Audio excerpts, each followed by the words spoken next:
de frente com o divo da internet. Vem lá, crete.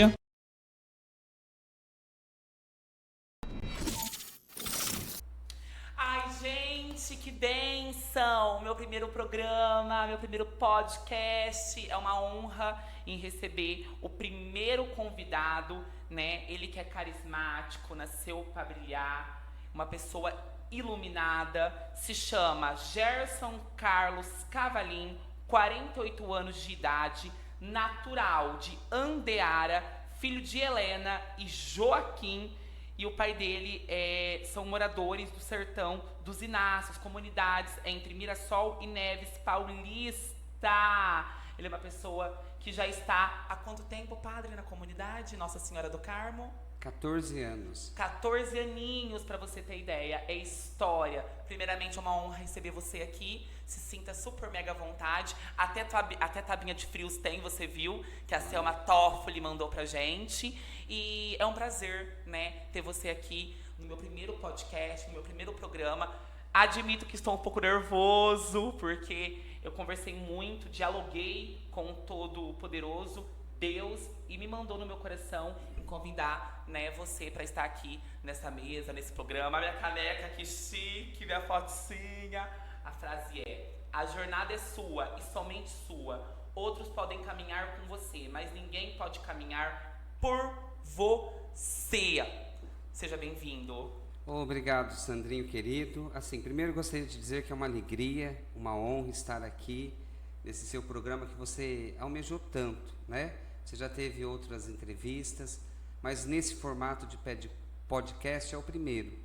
E você é merecedor de tudo isso, né? Você Obrigada. É um exímio comunicador, um menino que tem um carisma incrível.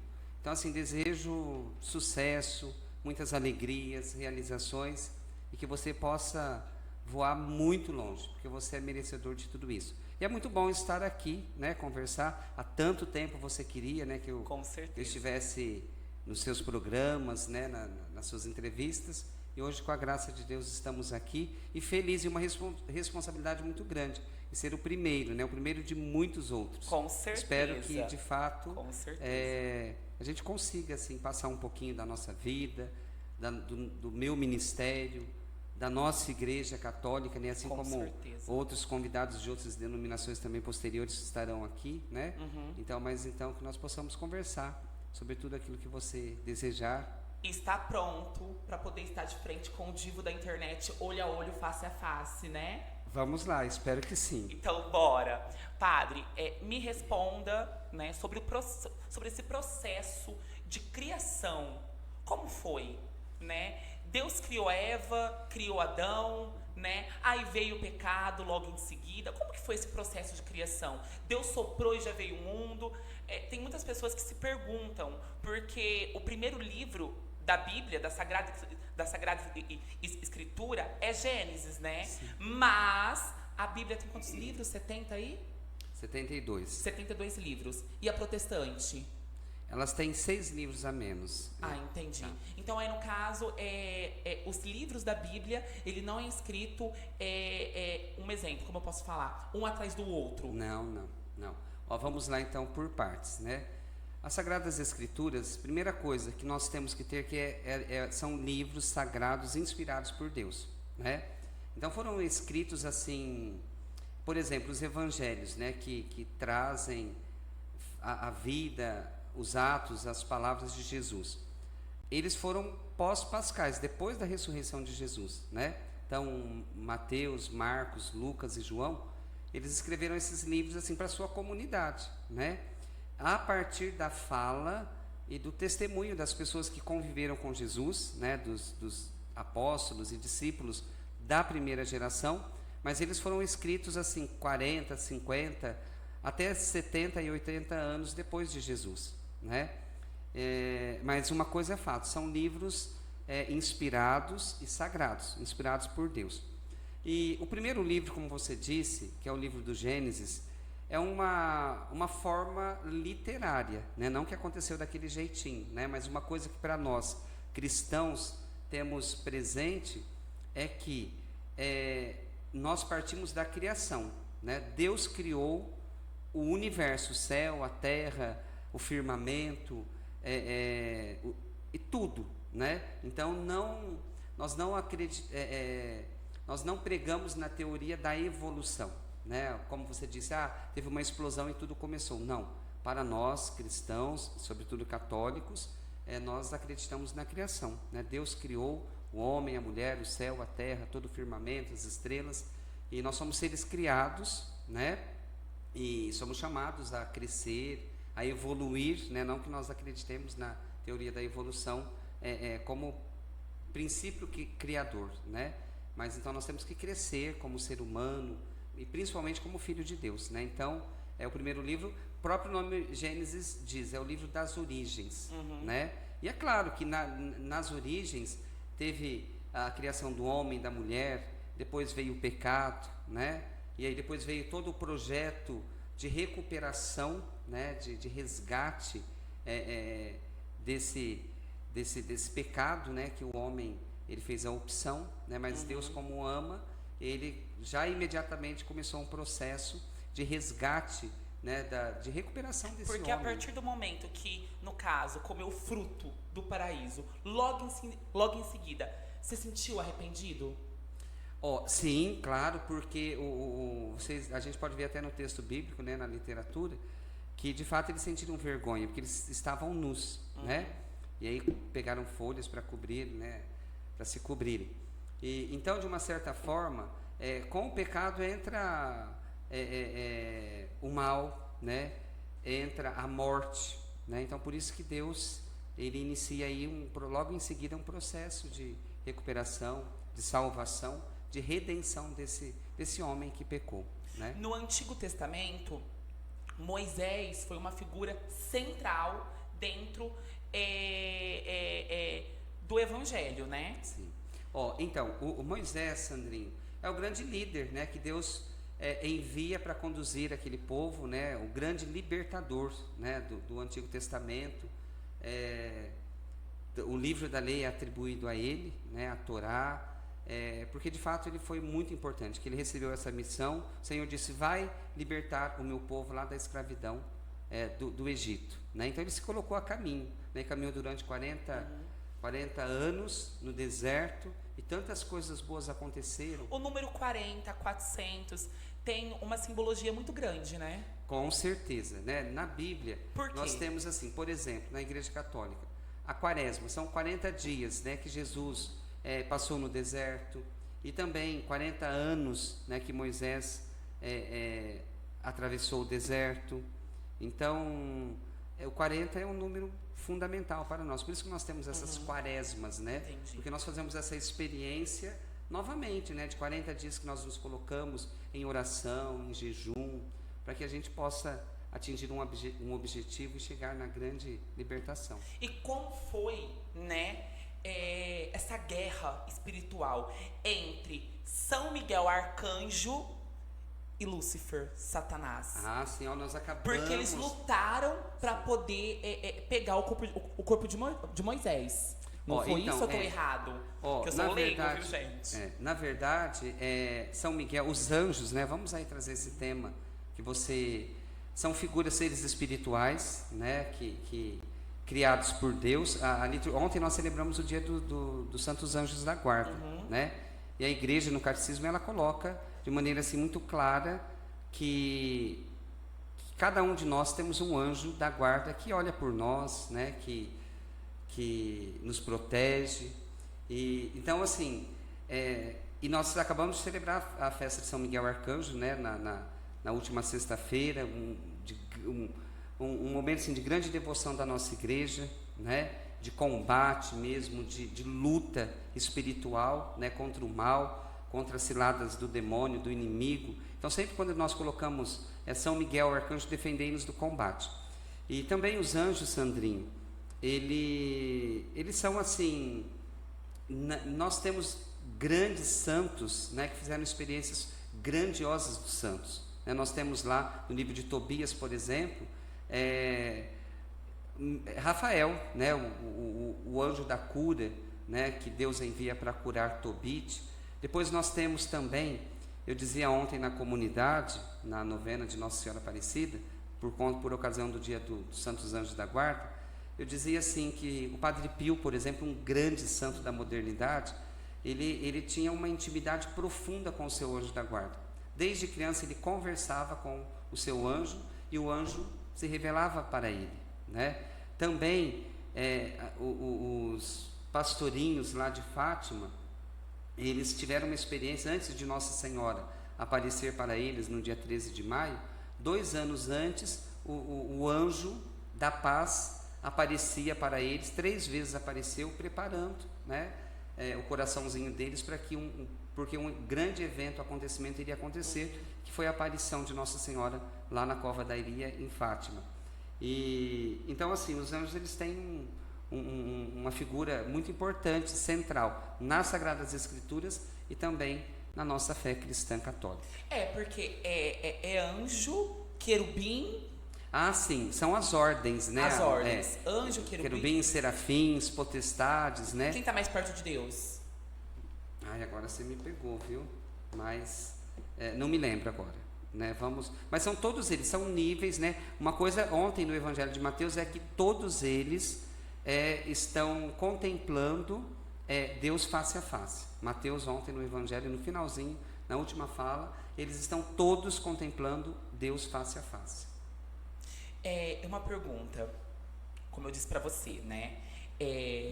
Hoje em dia, a gente passa por diversas situações. Muitas pessoas vivem, né? Não muitas, quase todas, na realidade todas, né? Uma guerra espiritual muito grande, né? Porque quando você se aproxima de Deus, as tentações, né? A carne, às vezes fala mais alto do que a santidade, porque não é impossível você ser santo, né? Pelo contrário, a gente tem muitos exemplos dentro da Igreja Católica. Dulce dos pobres, né? Nossa Senhora, enfim. E como que é a santidade? Como que é esse processo para você ser santo? Porque eu mesmo, né? Todos nós somos pecadores, né? A gente tem a vontade da carne. E ali para você ver diversas histórias de vários santos centrais da igreja, você fica assim, gente, eles conseguiram realmente ser santo, né? Ah, sim, com certeza. Bom, primeiro assim, que o projeto de santidade é para todos, né? A gente pensa, porque são santos somente aqueles que estão nos altares? Não, uma multidão, né? Nós vemos lá no livro do Apocalipse que quando São João ele fala da visão, eu vi uma grande multidão, né? Que veio da grande tribulação, veio da terra, eles vieram daqui de onde nós estamos. Então é possível a santidade. Que nós podemos dizer sobre o ser santo? Primeiro que o primeiro chamado que isso também faz parte da doutrina da igreja, né, do nosso catecismo. O primeiro grande chamado que nós recebemos de Deus é o chamado à vida, né? Então nós somos chamados para a vida. E não é uma vida qualquer, uma vidinha, mas uma vida plena, né? João 10, ele diz, eu vim para que todos tenham vida e vida plena, abundante. Depois nós temos o chamado, Sandrinho, a sermos filhos de Deus por meio do batismo. Então, segundo chamado. Depois o chamado à santidade, né? Lá no livro da carta de São Paulo aos Tessalonicenses, ele diz assim, pois este é o desejo do Senhor, a vossa santificação. Então nós somos chamados a nos tornarmos santos. A palavra santo significa diferente, né? Então, diante desse mundo que nós nos encontramos, nós devemos fazer a diferença. Ser santo, quem que é o santo? É aquele que viveu uma vida diferente, uma vida de entrega a Deus, aquele que buscou de caridade, de amor mesmo, até as últimas consequências, que são referências de perdão, né? De disciplina. Então são pessoas assim que estiveram no mundo, mas não eram do mundo, né? Viveram de maneira diferente e de maneira que eles certamente, né, pela vida reta que eles tiveram, certamente eles estão na glória junto de Deus. Padre, como você sabe que você perdoou alguém? Olha, vamos lá. Então, o perdão é um dos exercícios mais difíceis, né, do ser humano. Nós sabemos que nós perdoamos alguém quando a gente consegue, assim, olhar para aquela pessoa que talvez nos maltratou, né? E é um gesto assim de uma humildade tão grande, né? Então a gente consegue olhar para ela sem ter mágoa, ressentimento, sem o coração, sem o sangue ferver, né? Vamos dizer assim de maneira mais simples. Quando a gente consegue rezar, né, por aquelas pessoas, quando a gente consegue assim desejar, né, o bem, né? Olha, Senhor, que o Senhor abençoe ela, que o Senhor que ela possa crescer, que ela possa superar. Então esses são os sinais de que de fato a gente perdoou, né? E o perdão assim é um gesto nobilíssimo, né? Porque Deus nos perdoa a todo momento. Então quem somos nós para não perdoar alguém, né? E antes de eu perguntar a próxima pergunta para você, a gente continuar esse bate-papo zilionário, eu gostaria de agradecer, né, encarecidamente, gigantescamente a Opção Net, né? Esse provedor de internet zilionário que eu amo de paixão, diversos planos. Rafa, toda a equipe, gratidão por acreditar no meu trabalho. E também a todos os patrocinadores, entre eles a lavanderia White Clean, o Juras, o Bruno Bond, a Rosa de Giz, a Tia Lu, a Dondoca, a Melk, o Brechó Cabide Mágico, a Autoescola Felipe e os frios da Toffoli, que é claro que eu já vou beliscar aqui. Você fica à vontade, pode comer também, viu, padre? Ah, obrigado. Que é uma delícia, uma uvinha, uma bolachinha, um frios, quem não gosta, né? O senhor é um padre muito carismático. As pessoas têm um carinho muito grande pela sua vida, né, pelo seu sacerdócio, por você, uma pessoa que estende a mão. Sei que você é humano, assim como todos nós, é claro, mas você tem um carisma muito grande. Você olha nos olhos de cada um, os olhos eu falo que são os espelhos da alma, né, transmite tudo. E uma pergunta para você: como você lida em meio de tantos sofrimentos? Porque a pessoa te procura, às vezes, para poder te parabenizar, mas também te procura para poder desabafar, para poder confessar, para poder falar o quanto tá doendo. E você também é ser humano, né? E em meio a esse mundo que a gente tá vivendo hoje, pessoas depressivas, ansiosas, síndrome do pânico. Como que você faz também para poder se cuidar mentalmente, psicologicamente? Porque também você é ser humano. Eu vi que a gente vai comentar daqui a pouco, que ele fez uma viagem extraordinária para os Santuários Mariano, e ele vai comentar para vocês aqui em primeira mão. Mas eu gostaria de saber como você lida com isso, né? Com essas dores, você como ser humano, eu sei que você está estendendo a mão, mas como você lida com isso? Ó, Sandrinho, o padre, o líder religioso, ele trabalha não só com as alegrias, tem muitas alegrias, né? A gente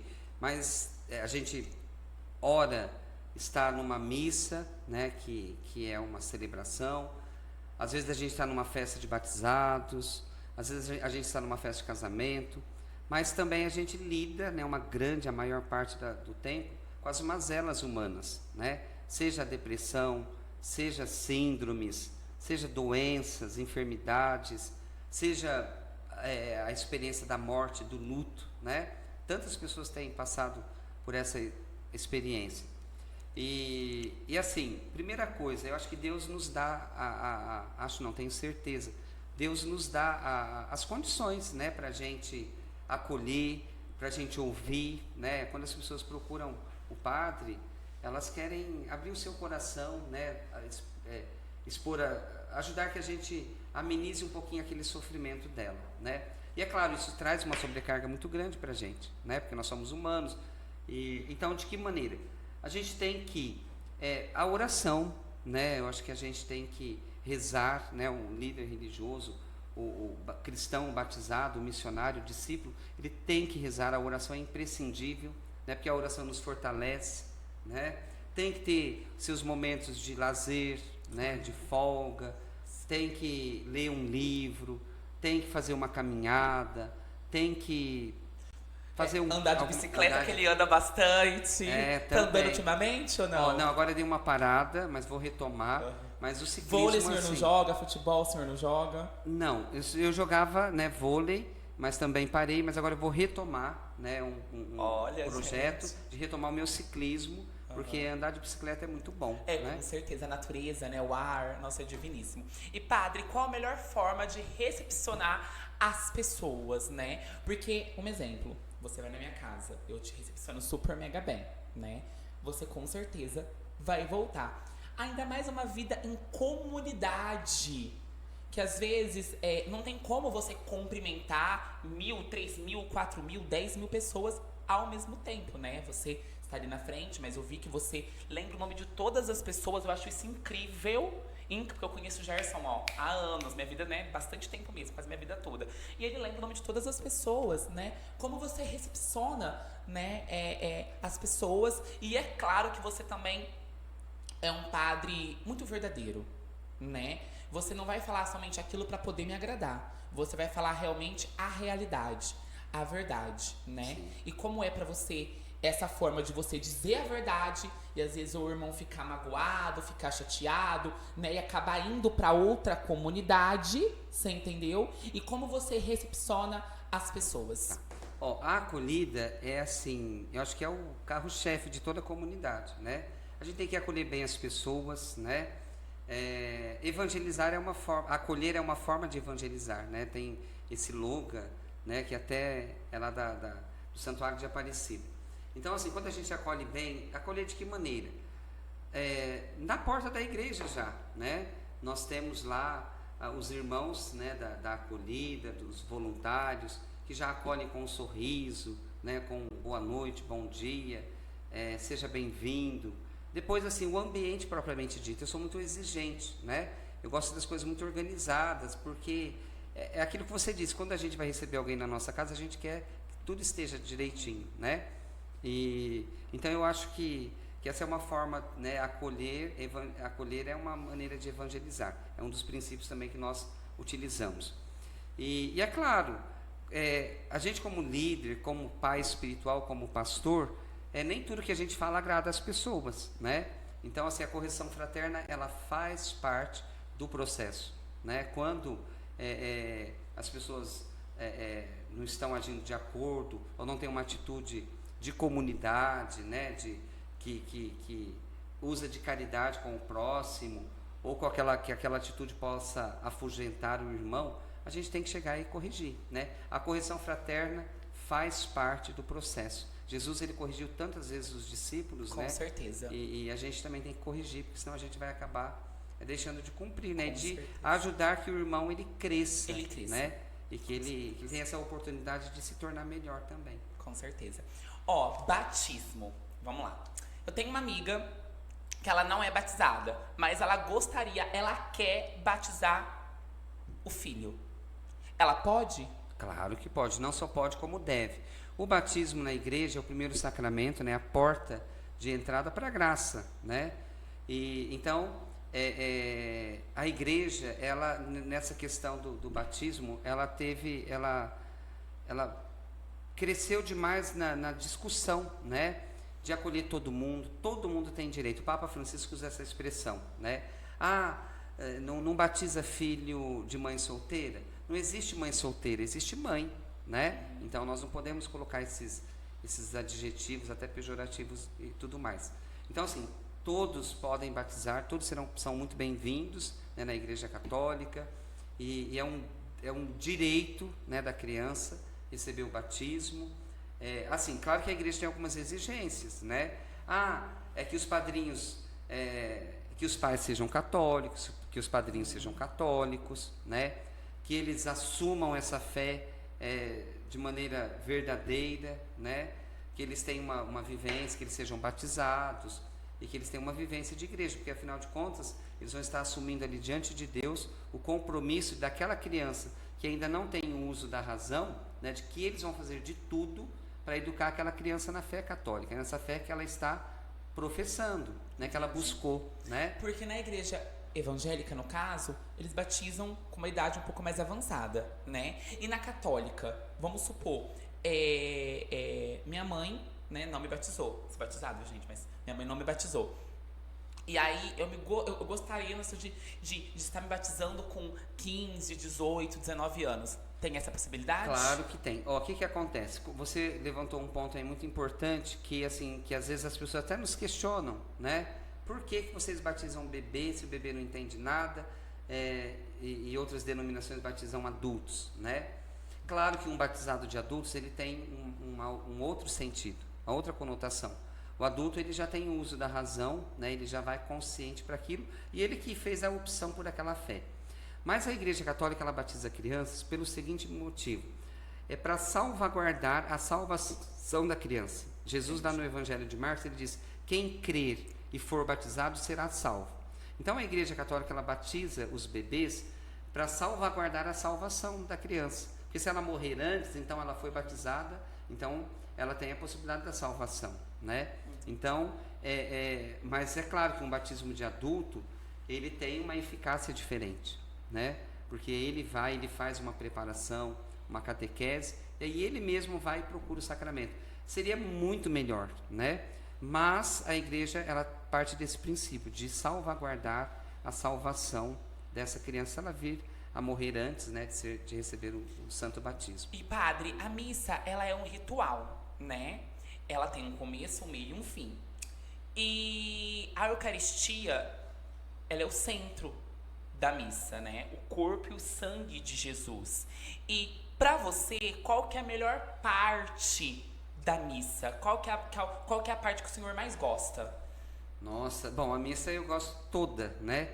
Eu não diria assim, claro que o ponto alto, né, é a consagração, né, onde Jesus se torna presente ali em corpo, sangue, alma e divindade. Mas assim, é um todo, né? Porque a missa, como você disse, então nós temos os ritos iniciais, ali tem a acolhida, né? Onde nós podemos assim nos aproximar desse Deus. Então os ritos iniciais é isso, é um rito de aproximação. Depois a gente tem a liturgia da palavra. Ali a palavra também é o ponto central, porque é por meio da palavra que Deus fala com a comunidade, por meio da palavra que Deus fala, né, com o discípulo, com aquele que está ali rezando. Então é muito importante. A palavra é onde acontece a semeadura, né? Então se eu estiver disperso, se eu levantar e ir no banheiro tomar água, então a hora que a semente foi lançada, eu tirei o bom terreno do meu coração, né? Então a liturgia da palavra faz parte central também. Depois vem a liturgia eucarística, né, que é onde acontece a consagração, onde Jesus se faz presente, né, em corpo, sangue, alma e divindade. E depois tem o rito final, né, onde a gente recebe a bênção, o envio, né, para que a gente possa continuar a nossa missão. Então a missa ela estende na vida do fiel, né? Então depois da missa acontece a missão, uma missa grande. Você vai colocar em prática lá no cotidiano, no dia a dia, tudo aquilo que você ouviu, tudo aquilo que você celebrou, tudo aquilo que você rezou ali na Santa Missa. Vamos supor, a pessoa ela tem um casamento, né? Tem filhos nesse casamento, mas ela pula cerca aqui, pula cerca ali, pula aqui, pula para cá, pula para lá. Claro que não cabe a gente estar julgando a pessoa, mas ela toma a Eucaristia. É correto? Claro que não. E a Eucaristia a gente tem que estar em estado de graça, né?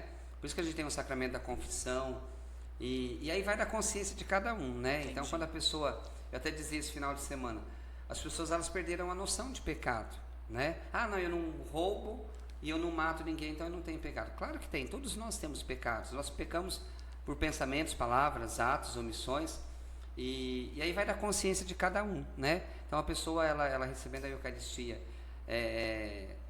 em pecado mortal, né? Então ela está cometendo até um sacrilégio, né? Então ela de fato, nós temos o ato penitencial, onde nós pedimos perdão, né, pelos pecados leves, mas a gente tem o sacramento da confissão. Mas não é correto, né? Claro que você disse, nós não podemos julgar, mas se uma pessoa ela faz isso, ela está enganando a si própria, né? Porque a Deus ninguém engana, né? Então ela está enganando a si própria. E eu tive uma amiga, hoje em dia a gente não conversa tanto, mas ela não era casada na Igreja Católica. Ela não tomava a Eucaristia, né? Se caso acontecer o divórcio, ela pode voltar a tomar a Eucaristia? No caso, se ela se divorciar e não ter outra pessoa, ela pode continuar comungando normalmente, né? Agora, nós temos na igreja, Sandrinho, para as pessoas que, infelizmente, acabam se separando, nós temos a pastoral judiciária, que ela pode entrar com um processo no tribunal eclesiástico para fazer uma análise, né, do seu matrimônio, primeiro, e para ver se esse casamento foi nulo, né? Porque se o casamento não deu certo, alguma coisa lá no princípio talvez, né, não tinha sido tão clara. E aí ela pode entrar com esse processo de nulidade, né, no Tribunal Eclesiástico. Nós temos em Rio Preto, eu trabalho no Tribunal Eclesiástico, né, sou perito lá, e aí a gente faz toda uma análise muito pormenorizada, e aí depois a igreja ela vai declarar que não houve casamento, né? Aí ela vai poder casar novamente, ela vai poder voltar aos sacramentos, tá bom? Mas ela pode comungar sim, desde que ela não tenha uma nova núpcias. E por que o senhor quis ser padre? Nossa, ó, a minha vocação... Pensa em ser bispo? Não. Um dia papa? Não, de forma alguma. Olha, se eu conseguir ser um bom padre, já está de bom tamanho, né?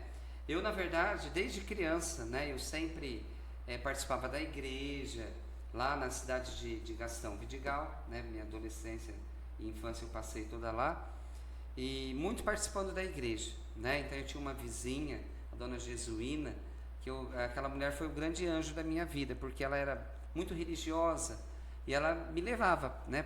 Todo lugar que ela ia da igreja, ela me levava. Então foi ela que praticamente despertou em mim, né, esse desejo pelo sagrado, né, pelas coisas de Deus, né?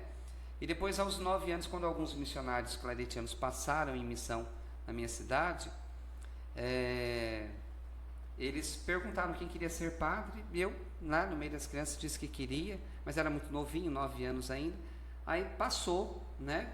E depois eu fui, né, me tornei jovem, trabalhava. Antes de ser padre, fui bancário. Olha! Trabalhei num banco em Rio Preto e também fazia cursinho, né, que eu ia fazer direito, né? Você é formado em? Eu sou formado em filosofia, teologia e ciências sociais. Gente! Já deu aula, né? Já. Eu agora estou afastado da docência, né, porque eu estou me dedicando à pesquisa, né? Estou trabalhando no meu doutorado, mas eu já lecionei na Universidade de Minas Gerais, aqui em Rio Preto, então agora eu estou afastado da sala de aula. E aí, Sandrinho, eu na minha juventude aí eu estava fazendo cursinho para eu prestar direito, né? Estudava no ângulo em Rio Preto, e no meio do ano eu senti esse chamado forte, eu tranquei, né, o meu cursinho e acabei, aí entrei para os encontros vocacionais e no final do ano entrei com 19 anos para o seminário, né? E aí daí para lá, estou até hoje já, há muitos anos já, né? Há 23 anos que eu me ordenei, né? Então são muitos anos aí já de estrada. E padre, como conseguimos ouvir a voz de Deus? Um exemplo, Arão, né? Ele rasgou suas vestes, ele foi para cima do Todo-Poderoso, né? Ele clamou perante o sofrimento do povo hebreu no Egito. E ele conseguiu ouvir mesmo a voz de Deus. Como que conseguimos ouvir a voz de Deus de Israel? Sandrinho, primeiro assim, a palavra de Deus, né? Quando nós nos deparamos, nos aproximamos diante do texto bíblico, assim, de coração aberto, né? A gente reza clamando o Espírito Santo, que o Espírito Santo possa nos iluminar, né? Que aquele texto, Deus possa falar conosco. Então essa experiência de se aproximar-se, então nós podemos ouvir Deus por meio da palavra. Às vezes Deus usa uma pessoa, né? Alguém chega e fala assim, olha, vai por esse caminho. Então é Deus que está usando, né? É a voz, a boca de Deus. Por meio das pregações, né? Quando a gente ouve uma pregação que toca o nosso coração, foi Deus que falou, né? Então tem essas N maneiras, por meio da oração, por meio do silêncio, né? Então a gente precisa parar um pouco nesse mundo tão agitado que nós vivemos, a gente parar um pouquinho para ouvir a voz de Deus no silêncio, né? E Deus, ele sempre fala, ele sempre se manifesta na vida do discípulo. O retiro é bem importante, né? Retiro espiritual, né? Esse parar mesmo, esse retirar, sair um pouco dos ruídos, né? Da cidade, da sociedade que nós vivemos e ficarmos assim reclusos com Deus, né, para ouvir mesmo de maneira Eu bem sou profunda. muito falante, mas ao mesmo tempo também muito observador. E na missa eu observo que você louva muito a Deus mesmo, né? Você se entrega. E é muito importante as músicas, né? Confesso a você que eu queria entrar no coral, mas eu não tenho vocação, jeito. Eu acho que o microfone pá, explode, né? Mas eu queria, tipo assim, saber de você. Pode cantar música evangélica na missa? Não, não pode. Assim, nada, pelas normas litúrgicas não, né? Porque nós temos a liturgia, Sandrinha, ela é um todo, né? Então, e até mesmo porque nós temos uma liturgia a seguir, né? Então nós temos os ritos da missa, e cada rito ele é composto de algumas partes, né? Por exemplo, as oferendas. Então nós estamos oferecendo, né, a nossa vida, oferecendo ali as oferendas, o pão e o vinho para serem transformados. Então, nós não podemos cantar uma música evangélica, porque a música evangélica ela não foi feita para aquele momento, né? Ela foi feita para um louvor, para um outro momento, né? Então nós temos grandes canções, lindas canções católicas, que os compositores eles compuseram aquela música para aquele momento, para o ato penitencial. Essa música ela foi composta para as oferendas, para a comunhão, né? Então assim, porque quando o autor da música, quando ele escreveu, ele não escreveu para a Eucaristia, ele não escreveu para os católicos, ele escreveu, compôs para o público deles, né? Que são, né, de outras denominações. Inclusive nós temos assim declarações públicas de muitos cantores gospel que eles disseram que eles nem querem que cantem, né? As músicas deles, assim, uma falta de ecumenismo, de abertura até, né? E até de caridade, mas que eles não querem que as músicas deles sejam cantadas na Igreja Católica. E nós nem queremos também, nem precisamos, porque nós temos lindas e belas canções e que são e que foram feitas para a liturgia. Uma delas que você gosta? Tipo assim, te marcou você assim de um nível que quando canta ali, te toca de uma forma profunda. Olha, assim, todas as canções do Padre Zezinho são proféticas, né? Mesmo. Todas elas, assim, elas tocam profundamente, porque o Padre Zezinho é um homem muito santo, um teólogo, né? Então ele fala, as músicas, as canções dele não são rasas, elas são carregadas de espiritualidade, de teologia, né? E de muito amor, né? Então, Padre Zezinho. Agora, atualmente nós temos muito o Frei Gilson, tem belas canções, né? Então nós temos grandes cantores, né? A irmã Kelly Patrícia, nossa, temos Maria do Rosário, temos a Ziza Fernandes, temos a Adriana Arides, tem muitos cantores, né? Padre Fábio de Mello.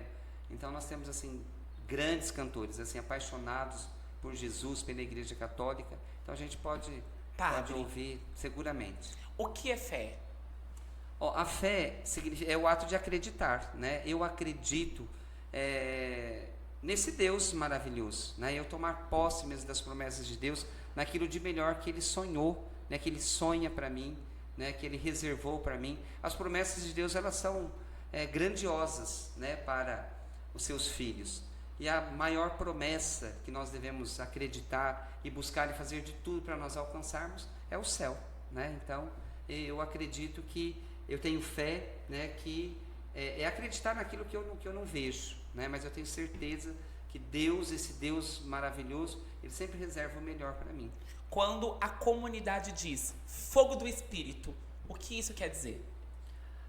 Uma comunidade que tem o fogo do Espírito é uma comunidade assim que abre mesmo, assim, escancara o coração para a ação do Espírito Santo, né? Esse fogo abrasador que incendeia, que faz queimar, que faz arder o coração, né?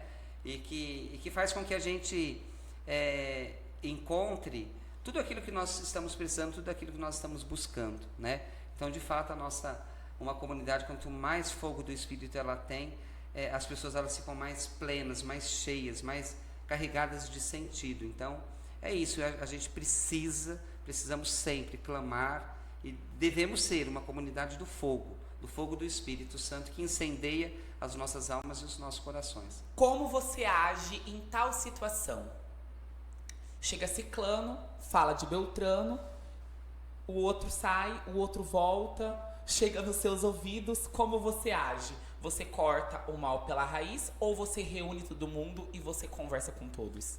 Primeiro assim, que fofoca, né, essas conversinhas paralelas não faz mal, não faz bem para ninguém, né? A gente deveria assim, primeiro leva as pessoas a olhar para si, né? Aí a pessoa ela vai ver que também ela tem defeitos.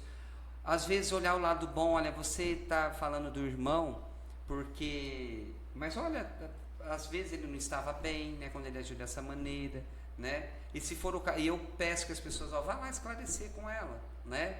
Vai lá, tire as suas dúvidas, pergunta por que ela agiu dessa maneira, né? Por que ela disse isso para você? Então isso é muito importante.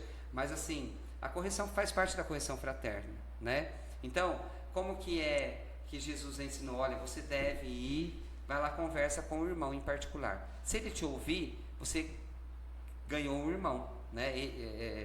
Depois, se ele não te ouvir, você chama uma testemunha, né? Vai lá, olha, meu irmão, você está agindo assim, assim, assado. E se ele não te ouvir, aí você leva para a igreja. Aí, se nem a igreja ouvir, então que ele recusou todas as possibilidades, né? Então aí você pode abandonar, deixar de lado. Mas a gente tem que ter essa postura, né, de correção fraterna bíblica. Vai conversar com a pessoa. É né? tantos assuntos, mas um deles muito importante, que é o Senhor que chama a pessoa para poder ser ministro da igreja. Como que funciona isso? Você faz o convite, você observa a vida cristã ali da pessoa na comunidade, e você chega e você, né, gostaria de chamar você para ministro, sua esposa, você, tem como você ser ministro sozinho, igual nosso meu amigo Edmilson é maravilhoso. Sim. Como que funciona isso? Sandrinho, os ministérios na igreja, os serviços, os carismas, eles acontecem da seguinte maneira. Então a gente analisa, né, o perfil da pessoa, né? Por exemplo, claro que você disse, para ser um ministro da Eucaristia, por exemplo, ele tem que ter algo a mais, né? Ele tem que amar e buscar a Eucaristia mais do que os outros, né? Então, ele tem que amar a Santa Missa, ele tem que ser uma pessoa piedosa, de oração, tem que ter uma vida correta, né? Tem que buscar a Deus acima de tudo, tem que ter uma vida coerente, né? Então, a gente analisa esses critérios, mas eu, como padre há muitos anos, o critério primeiro que eu vejo é o amor deles para com a Eucaristia, né? Para com a Santa Missa. Então é aquele que dá mais, é aquele que de fato coloca como prioridade, né? Então a Eucaristia, a Santa Missa, ela tem que estar como prioridade. Você faz o convite. Aí faço o convite, né? E é um convite muito especial porque trabalhar com a Eucaristia é trabalhar com o centro, é trabalhar com aquilo de mais precioso, de mais sagrado que nós temos, que é Jesus, né? Trabalhar diretamente com Jesus. A Marisa mesmo é a prova viva, né? Porque muita gente fala sobre ela, que quando ela ia dar a Eucaristia, ela dava olhando nos seus olhos, né? Com aquele sorriso, até me arrepia falar dela, porque era uma pessoa muito carismática, né? Sim, a Marisa Marquezine foi uma cristã, né? Uma pessoa daqui da cidade, e era ministra da nossa igreja, mas ela era muito especial, era uma pessoa encantadora, que amava, ela era puro amor, né? A Marisa é uma santa, isso eu testemunhei assim N vezes, né, o tamanho do amor e do coração dela.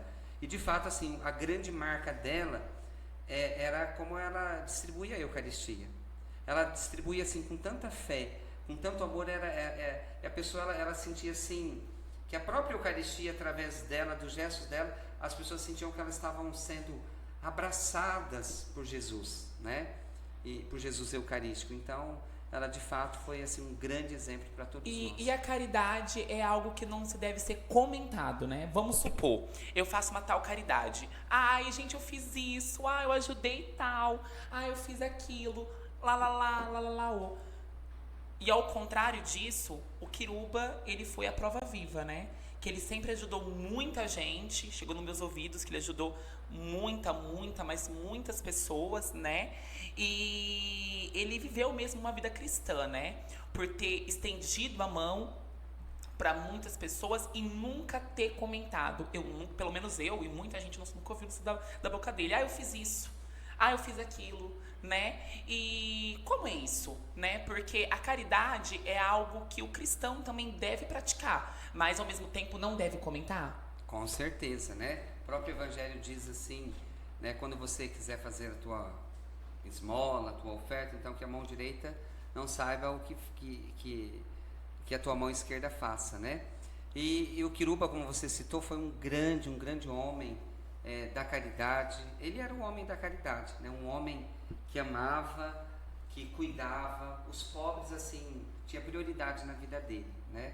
Então ele assumiu essa dimensão caritativa na sua vida de maneira plena, de maneira exímia, né? Então, por isso que nós sentimos tanto, por isso que dói tanto quando nós perdemos um ente querido, assim, que de fato ele traduzia com a vida o Evangelho, né? A própria pessoa de Jesus, né? Então, nós tenhamos assim muito mais quirubas, claro que como ele nunca mais vamos ter, né? Que foi um homem que dedicou a sua vida assim aos pobres de maneira integral e na maior nunca ele dizia da maneira mais discreta possível, né? Então assim é que tem que ser. Com certeza. Então que ele lá do céu olhe por nós. E como é você ser coroinha da igreja? Porque vamos supor, a mãe gostaria muito que a filha fosse coroinha. Aí a filha, não, eu não quero, pelo amor de Deus, não, você vai, filha. Você entendeu? Né? E ela acaba indo obrigada, porque no caso, entre aspas, né, a mãe ali está mandando, né, está ordenando que a filha seja coroinha. É o mesmo processo para ministro, você convida, tem uma preparação, como funciona? Porque a criança também tem que ir por amor, né? Ela tem que ir não por obrigação, mas também por gostar de estar ali, né? E o que faz um coroinha, né? Ele tem toda uma preparação, como funciona? Tem, na verdade, assim, o coroinha, você usou uma expressão, começou partindo de maneira muito interessante. Primeiro, que é diferente de ministro, porque o ministro tem que ser convidado. Ele não pode oferecer, eu quero ser ministro. Às vezes ele coloca até o padre em saia justa, porque se ele não tiver qualificação, né? E fala assim, não, calma, tem que ser chamado. O ministro tem que ser chamado, que é um ministério muito sério. O padre, ele tem o discernimento, ele faz o convite em nome da igreja, mas quem atesta, quem nomeia o ministro da Eucaristia é o bispo. É um ministério bem sério, né? Agora, o coroinha é o ministério das crianças da igreja.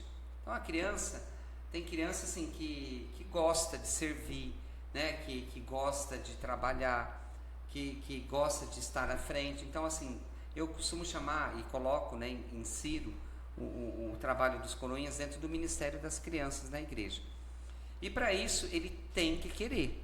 Não adianta a mãe querer. Tudo que a pessoa ela faz que ela não é do coração dela, ela não vai fazer bem feito. Ela talvez até vai. Nós tivemos N coroinhas, que foi por quê? Porque a mãe queria, porque o pai queria, porque a avó queria. Então eu sempre digo, quando eu vou abrir as inscrições para os coroinhas, eu digo, gente, olha, é a criança que tem que querer. Não adianta a mãe, a avó querer, porque a criança ela vem obrigada, aí não vai durar muito. A primeira oportunidade que ela tem, ela vai deixar, né? Então aquilo, a criança ela fica acuada, em vez de fazer bem, vai fazer até mal, né? Então não, tem que partir da criança. Então quando a criança ela pega e diz assim, eu quero ser, é porque ela quer ser mesmo, é porque ela gosta, né? E é um ministério lindo, porque assim, as crianças elas se colocam a serviço ali do altar. Eu sempre digo para eles, eles têm uma formação. Eu digo, olha, vocês, assim como o padre, o ministro, nós vamos estar ali no altar, nós vamos estar mais perto de Jesus do que todo mundo. Então a gente tem que fazer jus. E para ser coroinha, tem que ser um bom menino, tem que ser educado, tem que buscar a Deus, né? Tem que fazer as tarefas, tem que dar um bom testemunho lá na escola, né? Então assim, eu sempre falo, olha, você imagina se a diretora da escola chega e fala assim, nossa padre, olha, esse menino aí é teu coroinha, é coroinha aí na igreja, mas aqui na escola ele é o cão, vamos usar assim, não é?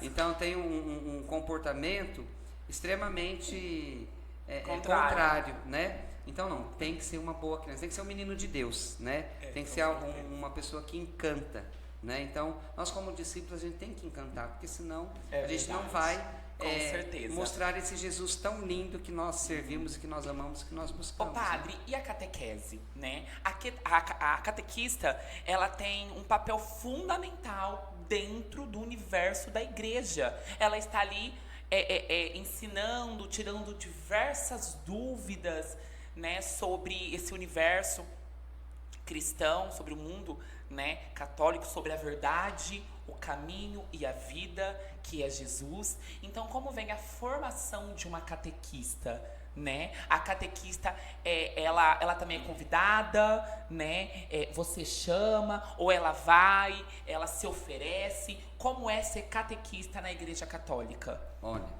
bom, o ministério, né, da catequese é um ministério na igreja, né? E para isso, não, ela tem que sentir vocacionada para aquilo, né? Porque a catequese faz parte do munus de ensinar na igreja. Então, é por meio da catequese que a criança, ela vai aprender. A fé, a criança, ela recebe lá em casa, no seio da família, né? Então, a família, por isso que no batismo, os pais e os padrinhos, eles recebem a fé, eles vão transmitir essa fé para a criança. A catequese, ela vai passar, claro, também os dados da nossa fé, mas os ensinamentos, a doutrina da nossa igreja, né? Aquilo que nós acreditamos, né? Vamos dizer assim, o credo. Então, ela vai passar tudo ali na catequese. E o catequista, para ele ser catequista, ele tem que se sentir chamado por Deus. Ah, não, olha, eu quero, eu gosto de criança, eu gosto de ensinar, né? Eu gosto de passar aquilo. Então, assim, primeiramente, como que ele faz? Primeiro ele começa como auxiliar. Então, ele vai ficar junto com o catequista, né, já oficial. Então, ele fica ali 1 ou 2 anos ali, aprendendo, né, como que é ser catequista, o que o catequista tem que ensinar, né? E aí depois, e nesse período também nós temos na nossa diocese, e que graças a Deus a maioria dos nossos catequistas, por isso que eles são muito bons, eles já fizeram a EBICAT, que é a Escola Bíblica de Catequese, né? Então, eles têm 2 anos de formação, né? Então, formação bíblica, teológica, doutrinal, para depois eles poderem auxiliar e ensinar para essas crianças. Mas é assim, é um ministério, não adianta, eu quero ser, mas você tem vocação para isso? Você gosta de criança? Você leva jeito para ensinar, né? Você está aberto? Você, de fato, acredita, né, você é um cristão, tem que ser um católico autêntico. Qual que é a idade certa para você fazer catequese? Então ela começa a partir dos 9 anos de idade. E para né? crisma? Para crisma, 2 anos depois, né? Então ela é 9, 10, 11. Com 11 anos ela entra na crisma. Aí daí 2 anos ela é crismada. Então são 2 anos. A crisma é o quê? A crisma é o sacramento da confirmação, né? Por exemplo, a criança ela foi batizada lá bebezinha, né? Então aí ela teve uma preparação e no sacramento da crisma ela vai confirmar o seu batismo. Ela vai manifestar de maneira pública diante do bispo, que é o apóstolo da igreja, que vem ali. Então ele vai dizer assim, olha, você que foi batizada lá atrás como bebê, você não sabia nada, não conhecia nada, você hoje conhece a fé e a Igreja Católica, você quer continuar sendo cristão nessa fé? Ele vai dizer, sim, eu quero. Entendi. Aí o bispo vem, confirma, né, unge e dá essa força para que ele de fato seja, o sacramento da crisma, ele se torna um soldado de Cristo, né? Então ele de fato, olha, eu vou assumir essa fé, eu vou defender essa fé, eu vou levar essa fé católica que eu acredito, na Igreja Católica, Apostólica Romana, até o fim, né? Então, para você ser crismado, né, e para você fazer a catequese também, você tem que ser batizado. Necessariamente. O batismo é o primeiro sacramento da igreja. Mas você pode fazer como na fase adulta também. Com certeza, porque tem muitos não adultos... Não é 2 anos, é 1 mês.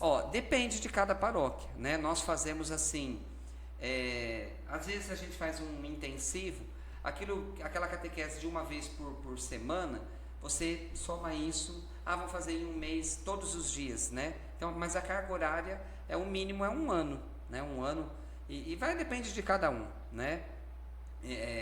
Começa ali 1 mês, e depois a gente tem os encontros até chegar o dia da crisma, mas ela pode ser feita em um ano, uma preparação rápida. Alguém vai se casar e não é crismado, não tem os sacramentos, né?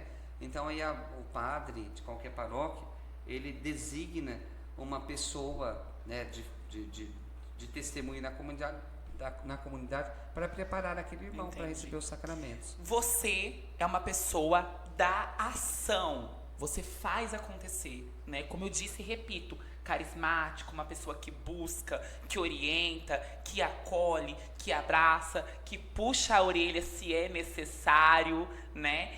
E para quem não sabe, eu vendia, né, ainda vendo meus docinhos, e por diversas vezes sempre encontrei o Padre Gerson visitando, né? Eu me lembro uma vez, vai fazer acho que uns 2 anos, na época da pandemia, eu esqueci o nome da pessoa, que é tantos nomes, mas você deve lembrar com certeza, que eu encontrei o senhor na minha rua mesmo, visitando uma pessoa que teve Covid, né? E eu participo de um movimento mariano dentro da igreja, que é a Legião de Maria, né, que eu amo de paixão. Agradeço muito o meu presidente, Edmilson José, né, a Maria Magalhães, o Adalto, por me orientar, né, nesse movimento tão acolhedor, né, tão maravilhoso, né. E eu lembro que você estava ali visitando a pessoa. E a gente também, legionário, visita as pessoas em casa, né? Lê sobre a Sagrada Escritura, conversamos sobre temas centrais da igreja, falamos sobre figuras, né? Bíblicas e também sobre parábolas. E aí, no caso, pra gente foi um momento muito difícil, né, na pandemia, ficar sem visitar essas pessoas. Como foi para você como sacerdote, né? Em meio, né? Eu posso usar essa palavra? Holocausto? Como fala? Em meio a uma tempestade, né? Caos, né? A um caos, exatamente, né? Humanitário. Como foi para você liderar essa comunidade? Porque muita gente falando, não, vamos tirar a máscara. Passa muito álcool em gel, né? Nossa, higieniza banco. Como foi isso? Ó, Sandrinho, bom, a pandemia foi algo assim muito triste, muito duro para todo mundo, né? Primeiro, assim, pela incerteza do que era, né? As consequências de tudo isso. Assim, inclusive nós fomos até muito criticados. Vocês passam muito álcool, não sei o quê. Mas todas as medidas higiênicas possíveis nós adotamos, né? Até mais. Então, assim, quando as pessoas vinham, mesmo na época das máscaras, então a gente procurava oferecer o máximo de segurança para as pessoas. Não, olha, você pode tocar nesse banco, porque ele foi higienizado. Alguém saiu, né, e foi higienizado. Então, passa álcool, né, para não proliferar mesmo, né, a Covid. Então, foi um momento assim, de muitas ausências. E para o padre, né, para o líder religioso, foi terrível. Imagina você celebrar uma missa com a igreja fechada, sem ninguém, né? Então foi assim, eu me lembro que uma Páscoa foi uma das mais duras, assim, a gente fez a experiência da solidão mesmo, aquela solidão que Jesus sentiu, né? Sem o povo. Mas por outro lado foi assim de uma riqueza muito grande, porque as pessoas, mesmo das suas casas, né, puderam rezar e acompanhar. Eles estavam ali, não estavam fisicamente, mas estavam espiritualmente e estavam rezando das suas casas. E foi um momento muito difícil, muito duro, né, para a gente viver. Graças a Deus, eu acredito assim, piamente, né, que isso foi provado cientificamente, e depois das vacinas, né, que aquele índice terrível de grandes quantidades, mais de 2.000 mortes por dia, caiu, né, praticamente zerou. Então a gente tem que levar isso em consideração, né, e valorizar a ciência, né. Se de fato resolveu, então hoje em dia, quando tem uma campanha de vacinação, vamos vacinar, por que não, né? Porque nós estamos nos preservando. Com certeza. Né, e preservando o próximo. Eu sempre dizia, se você não quer tomar vacina por você toma pelo teu próximo, né? Porque você vai estar salvaguardando ele, né? Para que ele, você não leve nada, né? E infelizmente ainda nós temos alguns, volta e meia a coisa sobe, desce. Na Europa parece-me que tem alguns, por conta também pelo boom das pessoas que se encontram na Europa, ainda tem, né? Eles têm sempre essa preocupação, né? É claro que os países europeus eles são muito mais rigorosos, né? do que aqui no Brasil, quanto a isso. Você lá não entra sem ser vacinado, por exemplo, né? Olha. E na época da pandemia, por exemplo, se você entrasse, você teria que ou provar que você não tinha Covid, ou você ficava no isolamento, né? Então, é isso. Então, eu acho que a gente tem que ter essa responsabilidade. Com Foi um momento certeza. difícil para todo mundo, né? Mas passamos, graças a Deus. Vencemos, né? Vencemos, em nome de Vencemos. Jesus. E falando em Europa, né? Você foi visitar os santuários marianos. Como que foi essa viagem, né? Você visitou França? Foi França? Portugal e Espanha. Nossa, eu pensei que... Gente, eu gente, eu tô tão leigo, né? Geralmente eu vou visitar Coabium, São José, Renascença, Vale do Sol, Mirassol, Neves, Ecatu. Eu faço esse tour, né? E aí você foi visitar os santuários marianos, que uma hora, se Deus quiser, assim, Ele quer, pretendo muito ir, né? Foi quantas pessoas? Nós somos num grupo de 48, né? E tem, nossa, aquele trem-bala, né, que vai de um país pro outro? Tem, assim. Como que foi a isso? peregrinação, Me ela fala. é diferente. O que acontece? Olha, primeiro ponto. Peregrinar é viajar com o coração, né? Você vai... É uma viagem para a Europa, para outro país, só que você vai... claro que você tem não só o aspecto da viagem turística, mas você vai... com o aspecto da fé, né? Porque nós vamos em busca das nossas raízes, da nossa fé, da nossa devoção. E os santuários marianos europeus, você tem várias rotas, né? Então nós optamos em fazer alguns principais na França, na Espanha e em Portugal. Então lá na França, nós visitamos o Santuário da Medalha Milagrosa de Nossa Senhora das Graças, né? Que é um grande santuário lá de Santa Catarina Labouré. Então nós celebramos lá nesse santuário, que é belíssimo, né? E nesses lugares a gente experimenta assim a mística do lugar, né? Não tem como você entrar e sair do mesmo jeito, né? Então ali na França nós fomos no Santuário da Medalha Milagrosa. Quase que na mesma calçada nós temos ali a igreja de São Vicente, que é onde está o corpo de São Vicente de Paulo, que é o corpo que está incorrupto. Então você passa assim diante do corpo dele. Então é bem legal. E sem contar os aspectos culturais, né? Você tem a Torre Eiffel. Ai, que luxo, que legal, gente. Você tem... Que experiência. Des Champs-Élysées, a Grande Avenida, o Arco do Triunfo, o Museu do Louvre. Então você tem a igreja do Sacré-Cœur de Jesus, que é uma grande igreja. A Catedral de Notre-Dame está fechada por conta do incêndio. Então ali nós fizemos essa parte. Aí depois a gente foi para o interior da França. Nós não fomos de trem-bala. Por quê? Porque a peregrinação a gente faz o rodoviário, porque nós vamos passando em várias cidades, em vários locais, né? Aí nós visitamos Tours, que é uma cidade belíssima. Visitamos Lourdes, né? Lourdes é um santuário assim, foi um dos que mais me tocou. Que você entra naquele recinto onde Nossa Senhora apareceu, ali para Santa Bernadette, e você sente a mística do lugar, né? Você se sente assim acolhido, abraçado por Nossa Senhora. Então assim a fé. Lá em Lourdes, por exemplo, nós temos a procissão das velas, que toda noite uma multidão, nunca vi assim tanta gente, e todas as noites. E aí como Lourdes, né? O grande foco lá também são os doentes. Eles acabam levando os doentes nas macas, nas cadeiras de roda. Então assim, na primeira noite que nós estivemos lá, por exemplo, tinha mais de 200 cadeiras de rodas, cadeirantes, né? Na procissão do Santíssimo lá que tem à tarde, com o Santíssimo tinha mais de 400, né? Então os hospitais levam nas macas. Então é um momento muito forte de fé, né? Então a gente sai de lá assim, muito fortalecido. O Santuário de Fátima, né? Isso, em Fátima, então, é outro lugar que não tem como você sair da mesma maneira que você entrou. Você né? citou ontem, na novena, as plantações também de figo, né? Que ali se encontram. Ali, assim, lá nós encontramos muito, assim, as vinheiras, né? Que foi onde Nossa Senhora apareceu. Depois, a azinheira é um fruto, né, que faz o presunto, né, tem presunto que é feito com a carne de porco, porque ele come desses frutinhos. Foi em cima de uma azinheira que Nossa Senhora apareceu lá na cova da Iria, para os 3 pastorinhos.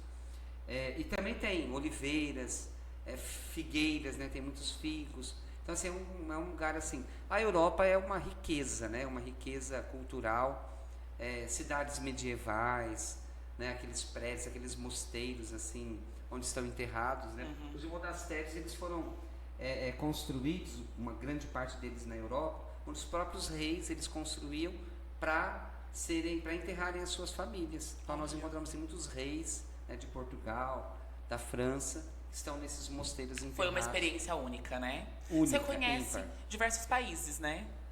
Um pouquinho, né? Conhece bastante. E vai conhecer muito ainda, mais, né? Eu acho assim. Como foi pra você a primeira experiência de avião? Você sentiu medo? Eu acho que não. A primeira experiência foi aqui no Brasil, né?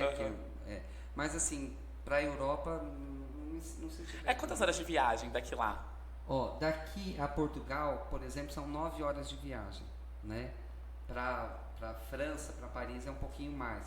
Para Israel um pouco mais também, né? Gente, que experiência. Então, mas às vezes até 12 horas, 13, a gente acaba ficando, mas passa. Eu acho que a alegria, o desejo de estar ali, ali, né? Você nem vê passar, né? verdade. Você supera todas essas dificuldades, né, que a gente possa ter. Mas é muito bom viajar. Eu sempre digo, desde a primeira vez que eu estive na Terra Santa, eu gostaria, assim, de fato, de coração, como ser humano, e também como padre, que pelo menos todo mundo pudesse ir à Terra Santa antes de morrer, sabe? Ter essa oportunidade de estar ali, nos lugares sagrados, nos lugares onde Jesus nasceu, onde ele viveu, onde ele morreu, sabe? É algo. Indo para a Terra Santa, você vai encontrar tudo que você precisa. Com certeza. Não precisaria ir para nenhum outro lugar. Mas, claro, podendo ir para outros países da Europa também. Com certeza. Né? Sempre é uma experiência de fé, uma experiência de cultura, de memória, de história. É tudo de bom. E é bom que você também não guarda só pra você evangeliza, né? Você passa essa experiência para mais pessoas poder vivenciar, né? E como você mesmo disse, antes da morte, conhecer o lugar santo, o lugar onde Jesus pisou, né? EAC, Encontro de Adolescente com Cristo. Dá pra ver que você acolhe diversos movimentos ali na igreja, né? E tem surgido, né? Tem ido bastante jovens, né? Voltando, né? À comunidade, porque muitos, né? Esfriaram, se afastaram, agora estão esquentando novamente. E como é para a comunidade Nossa Senhora do Carmo ter um movimento como esse? É um movimento muito importante, né? No cenário que nós estamos vivendo, depois da pandemia, na igreja, uma dos segmentos que mais foi prejudicado foi a juventude, né? Porque já era difícil evangelizar a juventude, né? Porque o jovem tem as suas questões, tem os seus sonhos, né? Aí depois vem a faculdade, acaba dando uma esfriada, né? E então já tínhamos as dificuldades. E com a pandemia foi pior ainda, porque eles ficaram, né, extremamente afastados, esfriaram, como você disse. Então a gente está nesse retorno, né, nessa busca.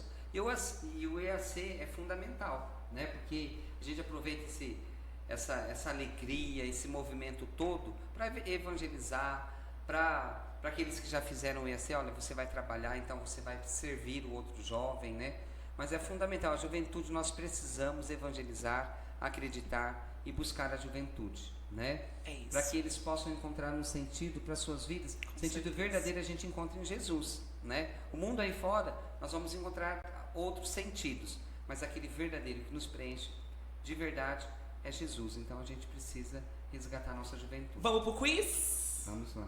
Antes da gente nos encerrar aqui essa entrevista maravilhosa, né, com o Padre Gerson, vamos fazer um quiz bafônico.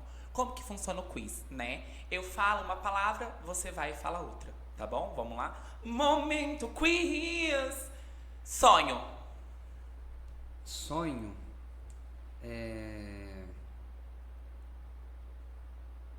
cura do coração mesmo do ser humano. Uma viagem. sei se é essa que você fez. Ou pode ser também, não tem importância. Ah, é uma viagem sempre Terra Santa. Terra Santa. É uma palavra que te define.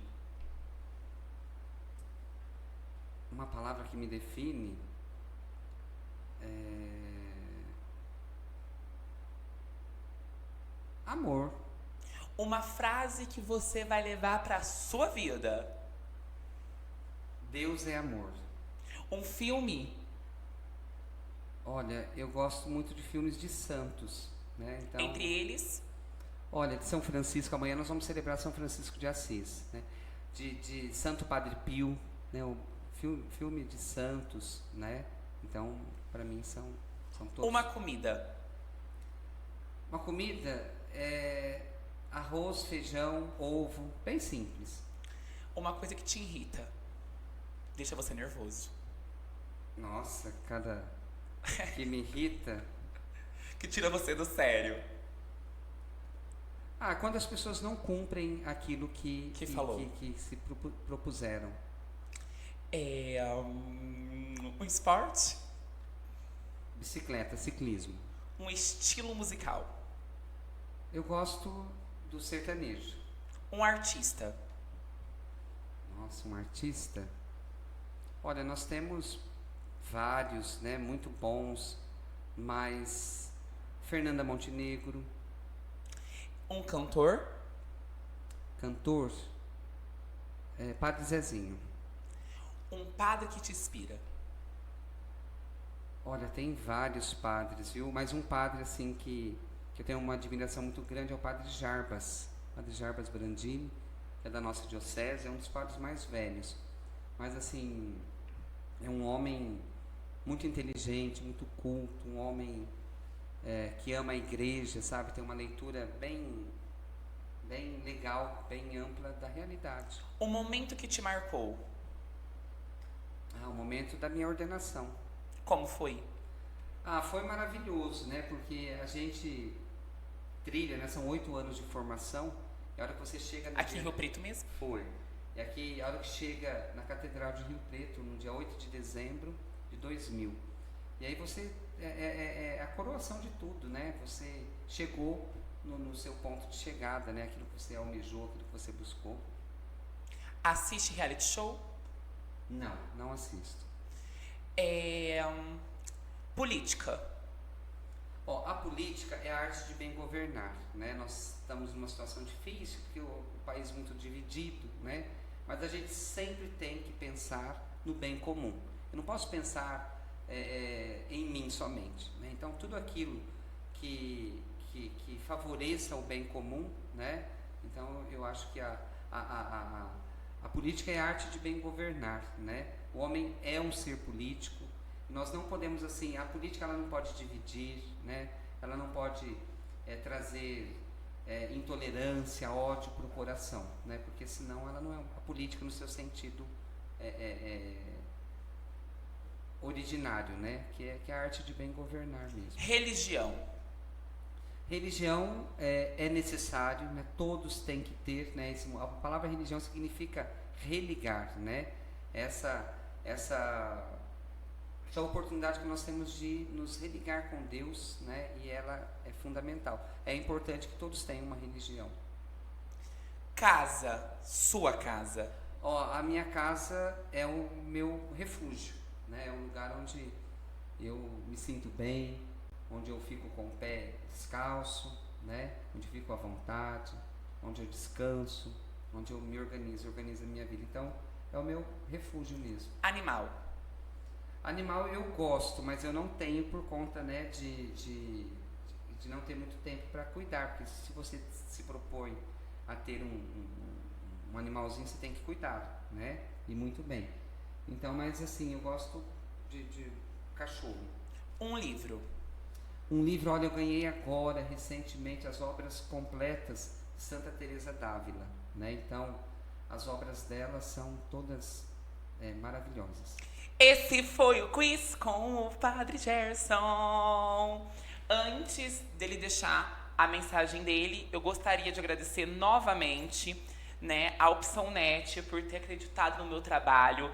nessa sala maravilhosa. Ficou lindo, não ficou, padre? Ficou muito, diviníssimo. muito bela. Minha caneca, né? Agradecer muito mesmo, né? A maravilhosa que me mandou, assim, entendeu? Depois eu vou deixar o arroba dela, a Faroque, né? Arrasando. Obrigado mesmo pela caneca, né? E também a todos os patrocinadores, né? Que se não fosse eles também não seria possível, né? Tá acontecendo esse podcast. A lavanderia White Clean, suas roupas vão ficar cheirosíssimas. O Juras, gente, eu estive, né? Aqui em Mirassol, vou gravar lá, né? Vou gravar lá, mas eu estive em Badibacite, em Bonifácio. É uma delícia, é muito top os hot dogs mesmo. Ao Bruno Bond, a Aninha, o Ivan, por ter acreditado no meu trabalho, gratidão mesmo, obrigado. A Rosa de Giz, a Dai, os looks lá são incríveis. A Tia Lu, um salgadinho maravilhoso, nossa, diviníssimo, gente. Tem a coxinha lá que é, nossa, topzera. A Dondoca, produtos assim, nossa, diviníssimos, né? Base, corretivo, enfim. A Lojas Melks, acessórios assim, incrível. Cada bolsa Lar White da Frild-me. Você vai desfilar, não sei, igual uma Gisele, nas ruas mirassolenses. Ao Brechó, Cabide Mágico, cada roupinha de criança, naquele precinho que o brasileiro adora, né? A Autoescola Felipe, ai, mas eu tenho medo de tirar minha habilitação. Gente, faz igual eu. Vai devagarzinho, você tira, você entendeu? E vai ser algo maravilhoso. Obrigado, Fê, por ter acreditado. E também a Selminha dos Frios Toffoli tá aqui pro Padre Gerson, né? De presente, viu, Padre? Pra você, tá? Degustar à noite. Uma delícia, você vai amar, Selminha. Arrasa. Gratidão a todos os parceiros e também o maior deles, né? Que é Deus de Israel, por estar me proporcionando vivenciar um momento desse. Eu peço saúde, sabedoria como destes a Salomão e que a gente possa cada vez mais percorrer esse universo sem puxar o tapete de ninguém. Claro que ninguém cresce sozinho, né? Mas a gente não precisa puxar o tapete do outro para poder crescer nessa vida. Vamos erguer nosso castelo de tijolinho a tijolinho, né? Então, gratidão a você por ter acreditado no meu trabalho, além de ser meu sacerdote, é meu amigo pessoal, uma pessoa que eu admiro muito, né? Que puxa a minha orelha mesmo, que me aconselha. Sandrinho, tá legal, não tá? Eu acho que o sacerdote, ele deve fazer isso, né? O líder comunitário. Então, gratidão, não posso me emocionar aqui, porque brilho vai escorrer lá, né? Purpurina, lantejoula. Mas gratidão a você, viu, padre? Por ter acreditado no meu trabalho, por ter aqui, né, chegou de viagem, poderia estar na sua cama, no seu edredom, mas está aí na luta do dia a dia, né, nessa guerra espiritual também que a gente vive, mas sempre levando Deus, né, para todo ser humano. Então, gratidão. E eu gostaria muito mesmo que você deixasse uma mensagem de luz para todos os sergiperfos, né? Tenho certeza absoluta que esse podcast, ele vai atingir muitas pessoas. Eu sei que o começo não é fácil, mas eu gostaria que você deixasse uma mensagem de luz, um momento good vibes, um momento positivo. É com você, Padre Gerson. Bom, Sandrinho, primeiro gostaria de agradecer, parabenizar. Como eu já disse no início, você é merecedor de tudo isso.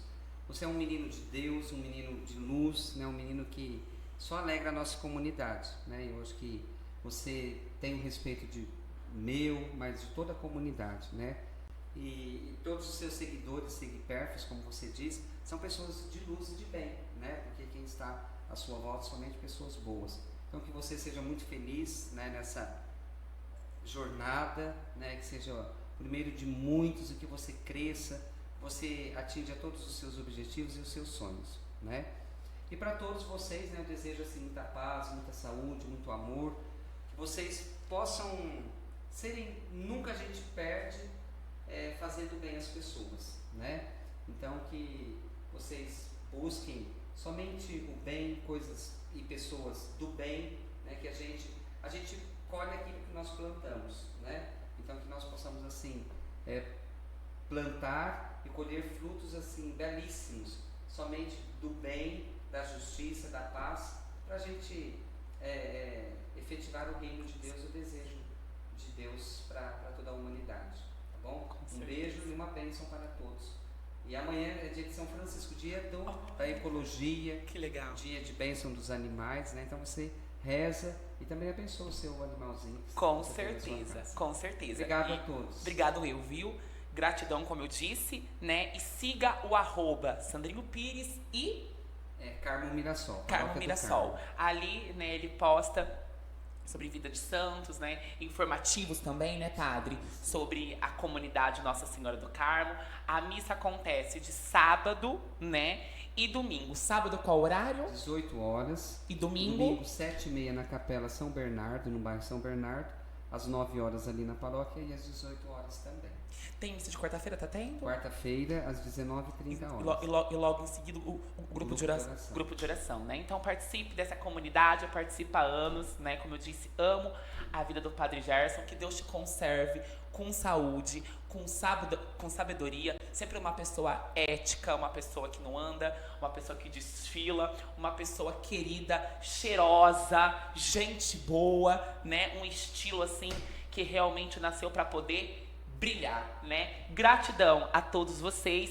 Peço para vocês seguirem o @ da paróquia, né? E eu tenho certeza que os outros entrevistados tomaram, gente, que seja assim, como padre, mas vai ser sim. Nós vamos chamar pessoas também maravilhosas para poder bater um bate-papo, para estar de frente com o divo, com a sereia dos Atlânticos, com a pantera rau, de Mirassol, aquele que não anda, aquele que desfila. Mais uma vez, obrigado, né? Que Deus abençoe cada um de vocês. Assista, compartilha, curte, bora espalhar o amor, né? A harmonia, a esperança, as coisas boas desse mundo. E como diz Sandrinho Pires, Jornal Sandrinho, nasceu para o povão. Obrigado, gente, tudo de bom. Bye, bye. De frente com o divo da internet, vem lá, crete.